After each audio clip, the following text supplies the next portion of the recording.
Shalom Pak Bambang, saya mau izin bertanya, apa makna Yesus duduk di sebelah kanan Allah? Apakah ada dua Allah? Maka kalau Anda sering dibully, ya, itu harus tahan bantingan, akalnya dipakai, supaya sekalipun kita tidak membuli orang lain, tapi bisa menjawab bulian orang lain. Itu kira-kira, tidak usah kita membalas ngejek dengan mengejek, tidak usah lah. Itu bukan cara Kristen seperti itu. Duduk di sebelah kanan Allah itu bukan dua kursi, itu perumpamaan. Pinter lah.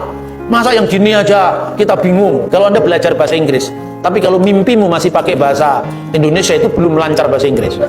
Jadi kalau kamu menguasai ini, kalau mimpimu itu sampai kira-kira ada naskah-naskah, Qumran, terus kemudian sejarah Yosefus Israel, itu baru kamu lulus. Kalau lulusnya pakai Google belum lulus itu. Ya apa sih duduk di sebelah kanan Allah? Itu tadi Mazmur tadi, Neum Hasem Laduni, berfirmanlah Tuhan kepada Tuanku, Siflimini, duduklah di sebelah kananku. Bait Allah di Yerusalem itu memiliki 3 ruangan. Ruangan pertama itu adalah tanda kehadiran Allah, Sekinah Ilahi, itu ruangan Maha Kudus. Lalu ruangan kudus, lalu halaman. Di dalam ruangan Maha Kudus itu sebelah kanan yaitu istana Daud. Jadi duduk di sebelah kananku, Mesias itu akan menjadi raja, segala raja yang kekal.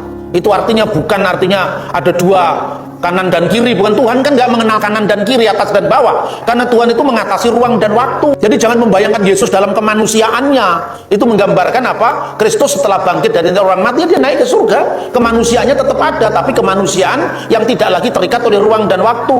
Itu yang disebut tubuh surga. Nasrani itu artinya pengikut Yesus, orang Nazaret. Kristen itu pengikut Yesus yang adalah Kristus. Mula-mula Nasrani itu dipakai untuk orang Kristen berlatar belakang Yahudi. Jadi setelah Yosefus, ahli sejarah Yahudi abad pertama, kan mengatakan bahwa ada orang Saduki, orang Parisi, orang Nasrani. Tetapi Cornelius Tacitus menambahkan satu lagi, yaitu orang-orang pengikut Yesus dari Nazaret. Itu disebutkan juga dalam Kisah Rasul pasal 24 ayat 5, bahwa Paulus disebut salah seorang dari sekte orang Nasrani.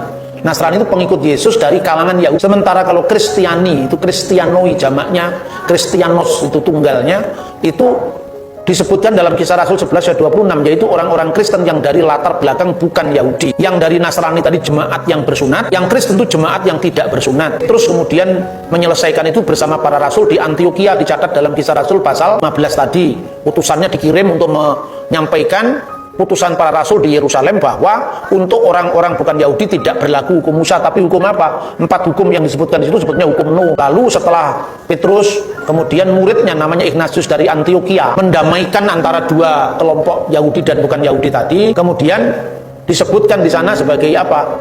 Aku percaya akan satu gereja yang kudus, katolik, dan apostolik, itu sejak tahun 100-an. Mendamaikan 2 kelompok tadi, karena apa? Pada waktu itu, 2 kelompok itu, yang Nasrani dipimpin oleh Ignatius, yang Kristiani dipimpin oleh Evodius. Evodius itu latar belakang bukan Yahudi, Ignatius itu latar belakang Yahudi, Kristen yang disebut Nasrani.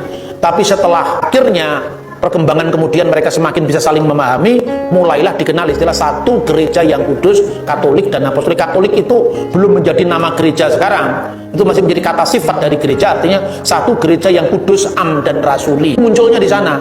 Tapi sejak abad keempat, kata Nasrani ini dibajak oleh bidat yang namanya bidat Nasrani Mandayan. Sejak saat itu orang-orang Kristen di Arab sampai hari ini tidak mau disebut Nasrani, karena Nasrani itu selalu menimbulkan salah paham. Tapi kalau Nasrani di abad pertama itu adalah orang Yahudi Kristen, orang Yahudi yang mengikuti Yesus berdasarkan hukum Musa. Kalau Kristen di Antioquia, orang-orang yang mengikuti Yesus berdasarkan hukum Nuh.